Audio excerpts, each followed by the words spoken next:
열왕기상 3장 16절부터 28절 말씀 마음을 집중하시고 함께 읽어보십니다. 그때에 창기 두 여자가 왕에게 와서 그 앞에 서며 한 여자는 말하되 내 주여, 나와 이 여자가 한 집에서 사는데 내가 그와 함께 집에 있으며 해산하였더니 내가 해산한 지 사흘 만에 이 여자도 해산하고 우리가 함께 있었고 우리 둘 외에는 집에 다른 사람이 없었나이다. 그런데 밤에 저 여자가 그의 아들 위에 누움으로 그의 아들이 죽으니 그가 밤중에 일어나서 이 여종 내가 잠든 사이에 내 아들을 내 곁에서 가져다가 자기의 품에 누이고 자기의 죽은 아들을 내 품에 누였나이다. 아침에 내가 내 아들을 젖 먹이려고 일어나 본즉 죽었기로 내가 아침에 자세히 보니 내가 낳은 아들이 아니더이다 하며 다른 여자는 이르되 아니라 산 것은 내 아들이요 죽은 것은 네 아들이라 하고 이 여자는 이르되 아니라 죽은 것이 네 아들이요 산 것이 내 아들이라 하며 왕 앞에서 그와 같이 쟁론하는지라. 왕이 이르되 이 여자는 말하기를 산 것은 내 아들이요 죽은 것은 네 아들이라 하고 저 여자는 말하기를 아니라 죽은 것이 내 아들이요 산 것이 내 아들이라 하는도다 하고 또 이르되 칼을 내게로 가져오라 하니 칼을 왕 앞으로 가져온지라. 왕이 이르되 산 아이를 둘로 나누어 반은 이 여자에게 주고 반은 저 여자에게 주라. 그 산 아들의 어머니 되는 여자가 그 아들을 위하여 마음이 불붙는 것 같아서 왕께 아뢰어 청하건대 내 주여 산 아이를 그에게 주시고 아무쪼록 죽이지 마옵소서 하되 다른 여자는 말하기를 내 것도 되게 말고 네 것도 되게 말고 나누게 하라 하는지라. 왕이 대답하여 이르되 산 아이를 저 여자에게 주고 결코 죽이지 말라. 저가 그의 어머니이니라 하며 온 이스라엘이 왕이 심리하여 판결함을 듣고 왕을 두려워하였으니 이는 하나님의 지혜가 그의 속에 있어 판결함을 봄이더라. 아멘. 자, 오늘 읽은 본문의 말씀은 우리 교회 학교에서도 많이 아이들에게 알려주는 내용이고 또 교회 다니지 않는 분들도 상식적으로도 많이 아는 이야기예요. 또 재판에 있어서 아주 중요한 사례이기 때문에 이제 법조계에서도 이 예를 많이 들죠. 그런데 이제 오늘 이 사례를 통해서 그냥 우리는 상식선에서 이 내용을 받아들이는 것이 아니고 이 말씀 속에서 하나님이 우리에게 말씀하시고자 하는 내용이 뭘까? 그래서 하나님의 뜻, 하나님의 음성을 듣는 것이 중요할 것입니다. 오늘 여기에 일명 솔로몬의 재판이라는 것이지만은 이 앞에 지난 시간에 하나님이 그 솔로몬의 일천번제를 기뻐 받으신 다음 꿈에 나타나서 그의 소원을 들어주신 것. 솔로몬이 하나님께 청했던 것은 백성들을 잘 재판할 수 있도록 또 듣는 마음을 구한 것이에요. 그때 하나님은 보통 사람들이 구하고자 하는 무슨 부나 장수나 또 원수를 죽이는 것 이런 것 아니라 정말 그 솔로몬의 순수한 그 마음에 감동을 받아서 그가 구하는 듣는 마음이 지혜라고 하는 것으로 말씀해 주시고 그에게는 이전에도 이후에도 너와 같은 자 없을 것이라 하며 그가 원하는 대로 지혜를 허락하셨을 뿐만 아니라 구하지 않는 것도 더해 주셨다. 그 내용이었어요. 오늘 내용이 바로 하나님이 주신 지혜가 어떤 것인가를 우리에게 말씀해 주신 내용이죠. 자, 오늘 여기 보면은 두 여인이 등장해요. 16절에 보면은 그들의 신분을 창기라 했어요. 그렇다면 몸을 파는 직업, 오늘날도 그거는 떳떳하다고 할 수도 없지만은 더구나 옛날에는 이들을 사람 취급도 하지 않았던 시대예요. 그렇다면 그들이 이렇게 솔로몬 왕 앞에까지 올 수도 없는 처지에 있는 사람들이에요. 그런데 이렇게 하찮은 존재로 취급받는 그들에게 문제가 생긴 거예요. 그래서 이제 재판을 청하는데, 재판을 하는 것은 되게 억울한 사람이 사실은 그 재판을 신청해야 되겠죠. 그런데 오늘 여기 창기 두 여인에게는 아이를 출산하는, 그래서 각자 사내 아이를 얻은 거예요. 여러분, 옛날에 사내 아이를 얻는다는 것은 그는 당시에 보면은 자기의 노후 보장을 위해서도 굉장히 중요한 거예요. 아들이라고 하는 것은. 그러니까 이 아들을 낳았는데 뭐 아버지가 누구인지 이게 중요한 게 아니고 그들은 창기라고 그랬으니까요. 그런데 사흘 간격으로 한 여인이 남자아이를 낳고 또 사흘 후에 또 한 여인이 또 사내아이를 낳았어요. 그런데 이제 여기 사건이 벌어진 것은 사흘 후에 낳은 여인이 그냥 자기가 그냥 그 아이를 깔아뭉개서 죽인 것이죠. 그리고 교묘하게 죽은 아이를 그 사흘 전에 낳은 그 여인의 살아있는 아이랑 바꿔치기를 한 거예요. 그런데 이거를 이제 생모가 알고 나서 기겁을 했겠죠. 젖을 물리려다 하다 보니까 아이가 죽었는데 보니까 내 아이가 아닌 거예요. 그래서 사흘 후에 아이를 낳은 저 여인이 바꿔치기를 했구나 이제 알게 되고 그것을 재판을 청한 것이죠. 그런데 솔로몬이 들어보았더니 서로 자기 아이라고 주장하는 거예요. 그럼 뭐 증거도 없죠. 오늘날 같으면 이거는 간단한 문제잖아요. 오늘날은 과학기술 문명이 발달한 시대는 간단하게 이 친자 확인 소송이라고 하는 거야. 뭐 이거는 오늘날은 유전자 검사만 하면 아주 금방 밝혀질 일이지만 고대에는 이걸 밝힐 일이 없는 거예요. 그런데 이 솔로몬이 서로 자기 아이라고 주장하니 이제 그때 이제 지혜를 발휘한 겁니다. 갑자기 그 신하에게 명하기를 칼을 내게로 가져오라.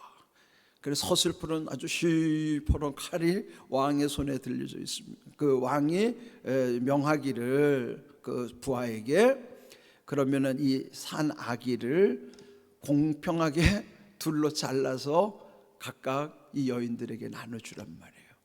예? 그럼 여러분 공평하게 자르면 어떻겠어요? 손발이 다 있으려면 가운데를 쫙 잘라야 될 거 아니겠어요? 예?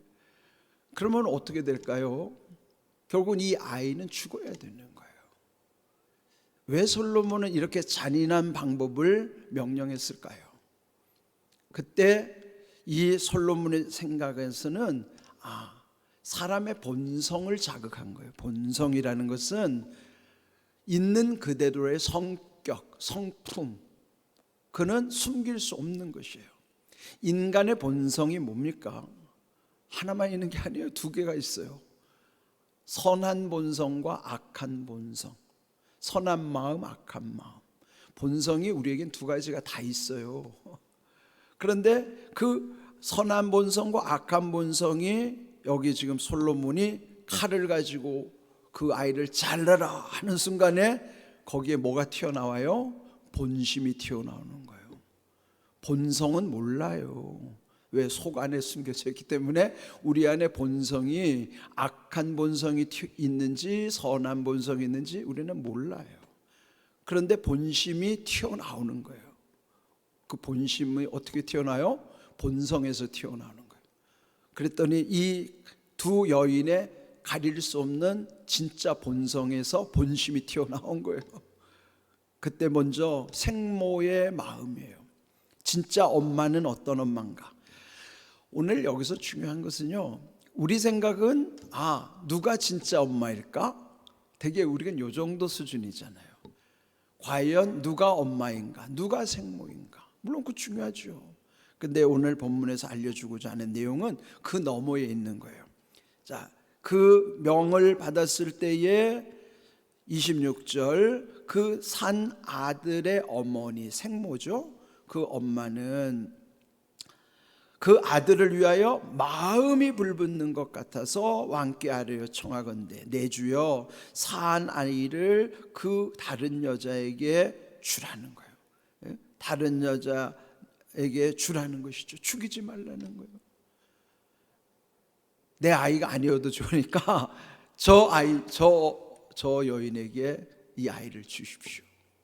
그랬는데 이 교묘하게 이 일을 꾸몄던 그 나쁜 여인은 말하기를 26절 후반부에 있죠. 다른 여자는 말하기를 내 것도 되게 말고 네 것도 되게 말고 나누게 하라. 그러니까 뭐예요? 왕에게 나누어 주십시오. 근데 여기서 본성이 이제 본심으로 드러난 거죠. 진짜 엄마의 선한 본성에서 선한 본심이 나오고 이 가짜 엄마의 악한 본성에서 악한 본심이 나온 거예요. 엄마는 어떤 존재입니까? 물론 내 아들로 인정받는 것 중요하지만은 내 아들을 살리는 것이 더 중요한 거예요. 더 중요한 것을 위하여 덜 중요한 것을 포기할 수 있는 거예요. 이 아이가 내 아들이라고 밝히는 것보다 내 아들을 살리는 게 더 중요한 거예요. 그래서 결국 여기서 표현하는 것은 마음이 불붙는 것 같아서 그랬어요. 마음이 불붙는 것 같아. 이게 오늘 제목이에요. 그러면 누가 어머니냐보다 더 중요한 것은 어머니는 어떤 존재인가가 더 중요한 거예요. 오늘날은 세상이 하도 악해져 가지고요, 이런 가짜 엄마 같은 현상들이 얼마나 우리 주변에 적지 않게 이런 뉴스를 많이 듣습니까? 아이를 낳아서 그냥 자기가 책임도 못 지고 버리는 부모들도 적지 않은 시대에 정말 우리가 이 오늘 이 본문의 말씀을 통해서 누가 엄마냐는 것보다 더 중요한 것은 엄마는 어떠해야 하느냐가 더 중요한 거예요. 정말 엄마는 이런 상황에서 마음이 불붙는 것 같은 거예요. 이걸 뭐라고요? 창자가 끊어지는 것 같은 거예요. 그거를 애통이라고 하는 것입니다. 엄마는 그래야 되는 거예요. 그런데 오늘 물론 대부분의 엄마는 그렇지만은 이런 사악한 엄마들도 주변에 있어요. 이것이 오늘 우리의 현실이에요.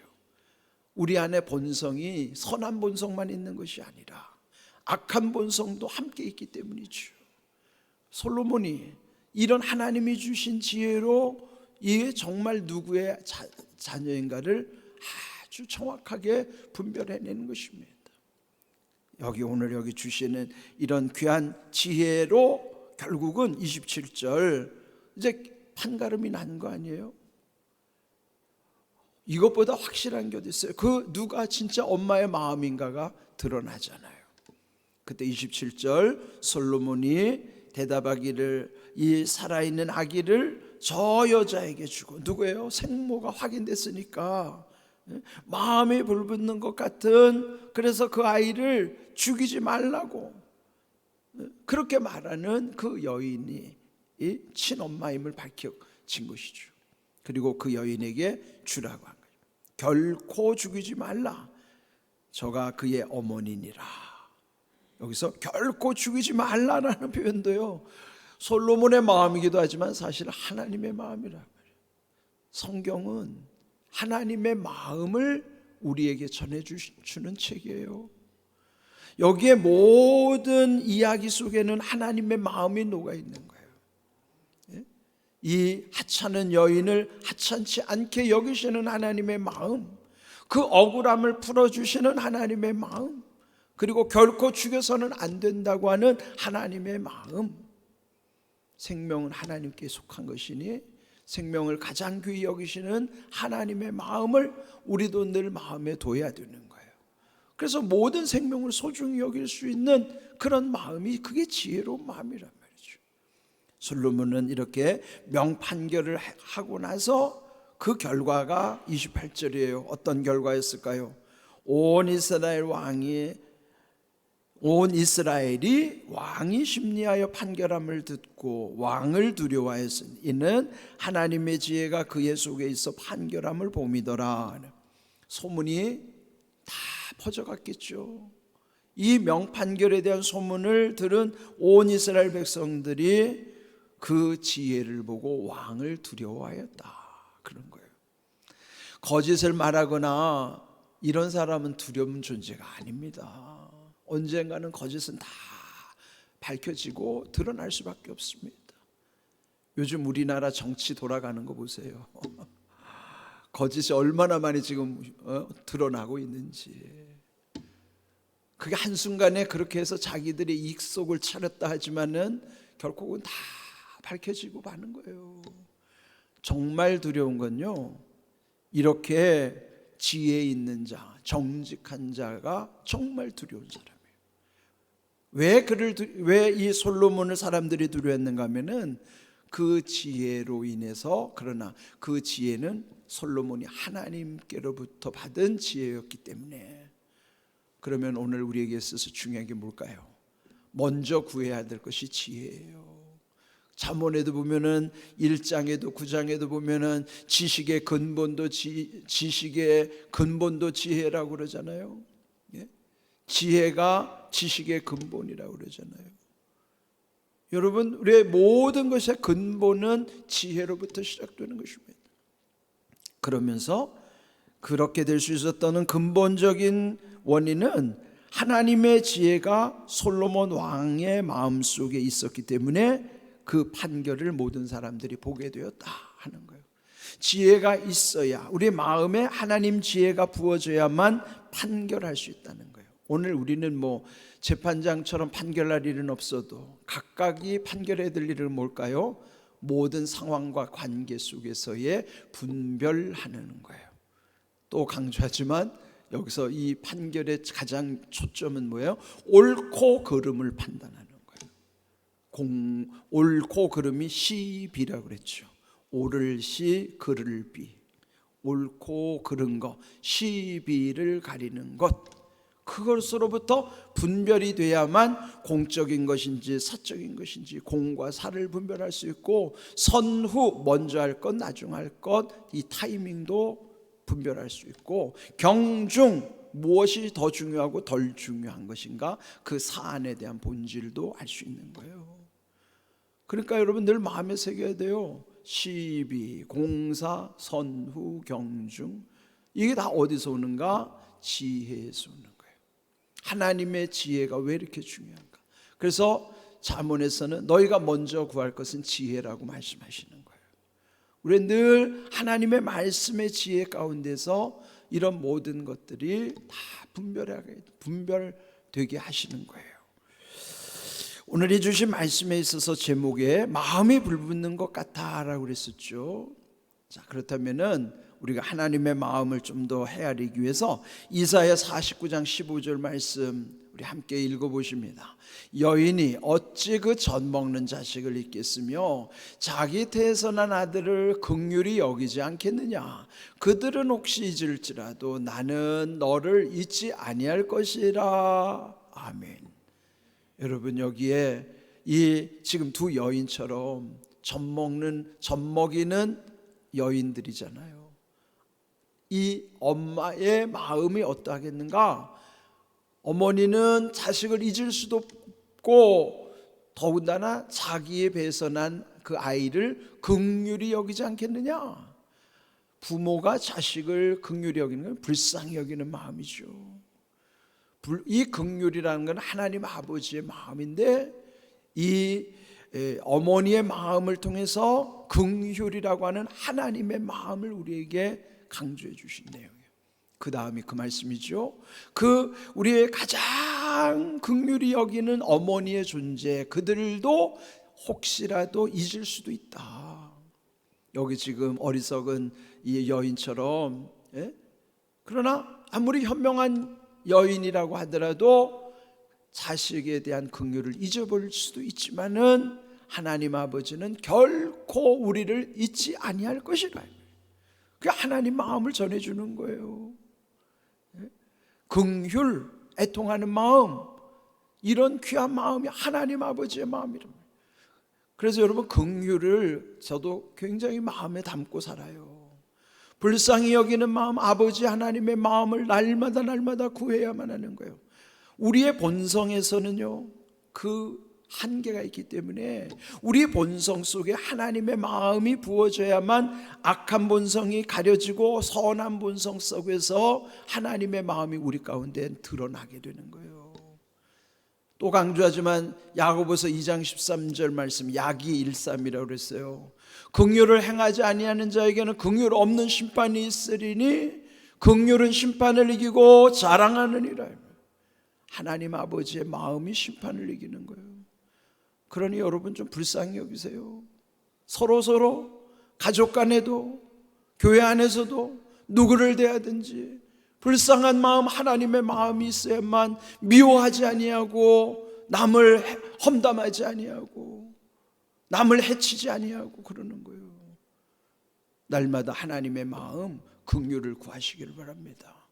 오늘 여기 주신 솔로몬의 재판의 그 아주 중요한 본질은 하나님의 지혜로 이런 모든 일을 이루어 가시게 하신다 하는 거예요. 날마다 주의 말씀의 은혜 가운데서 여러분의 삶도 말씀을 통해서 말씀대로 이루시는 은혜와 복을 날마다 체험하고 간증하고 누릴 수 있기를 주님의 이름으로 축복합니다. 아멘.